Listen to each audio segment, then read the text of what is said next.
జై శ్రీరామ్. అందరికీ నమస్తే అండి. నేను మీ ప్రభావతిని. కెళ్ళి రొయ్యలు తీసుకుంటే 450 గ్రాములు వచ్చాయండి. రొయ్యలు మంచిగా కడుక్కొని పసుపు ఉప్పు వేసి పక్కకు పెట్టుకోండి. మసాలా మిక్సీలో వేసుకోండి. మీడియం సైజు 2 ఉల్లిగడ్డలు పేస్ట్ చేసి పెట్టానండి. 2 టమాటాలు పేస్ట్ అండి. ఇది ఇవన్నీ మసాలా మిక్సీలో వేసుకుందాం. పక్కన పెట్టుకొని కళాయి పెట్టుకొని స్టవ్ వెలిగించి రొయ్యలు వేసుకోవాలి. వాటర్ పోయేంత వరకు వేపుకోండి. నీట్గా వేపుకొని తీసేసి అప్పుడు ఉల్లిపాయలు పేస్ట్ వేయండి. మళ్ళీ నూనె వేసుకోవాలండి. ఆ నూనె సరిపోదు. నూనె వేసుకొని ఉల్లిపాయలు పేస్ట్ వేసుకోవాలి. అది మంచిగా వేగాక ఇలా చూడండి, మంచిగా వేపుకోండి. మంచిగా వేపాక టమాటా పేస్ట్ వేద్దాం. మసాలా పేస్ట్ వేద్దామండి.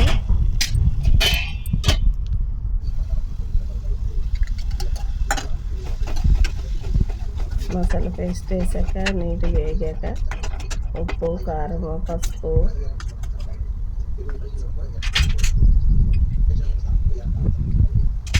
మీకు ఎంత కావాలో అంత వేసుకోండి. కారం అయితే నేను ఇంత వేస్తాను. మసాలా వేసాం కదండి, మళ్ళీ స్పైసీ అయిపోద్ది, బాగుండదు. మీకు స్పైసీ కావాలంటే కొంచెం కారం వేసుకోండి. మంచిగా వేయాక టమాటా పేస్ట్ ఉంది కదండి, అది వేయండి. వేసి మంచిగా వేపుకోండి.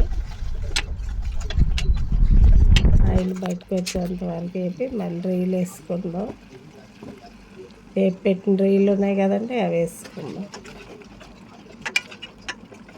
రొయ్యలు ఇలా గ్రేవీ కర్రీ అయితేనే బాగుంటుందండి, లేకపోతే సాగినట్టు ఉంటాయి రొయ్యలు ఎప్పుడన్నా.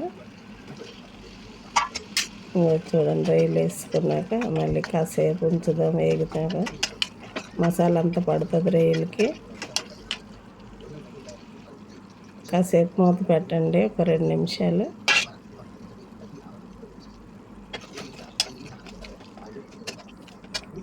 కొంచెంసేపు వేగాక రొయ్యలకి మూత పెడదాం. 2 నిమిషాలు మూత పెడితే ఆయిల్ అంతా బయటకు వస్తుంది. ఇప్పుడే మసాలా పేస్ట్ మంచి వాసన వస్తుందండి. చూడండి, మంచిగా వేపుకొని కొంచెం వాటర్ వేసుకుంటే గ్రేవీ కర్రీ వస్తుంది చక్కగా.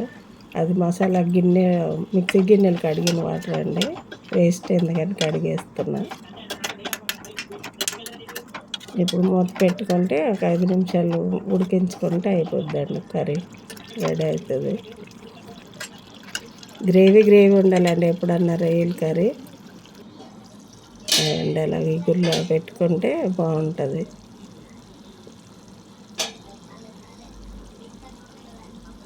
కొంచెం గరం మసాలా వేసుకొని దించి గిన్నెలు వేసుకుందాం. రెడీ అయిపోయింది. చూడండి ఎంత కలర్ఫుల్గా ఉందో, మంచి వాసన వస్తుంది. ఇల్లంతా గుమగుమలు. మీరు కూడా ఎలా చేసుకోండి. సబ్స్క్రైబ్ చేసుకోండి నా ఛానల్ని. లైక్ చేయండి, షేర్ చేయండి. ఇంకేం కావాలో కామెంట్ చేయండి, చేస్తాను.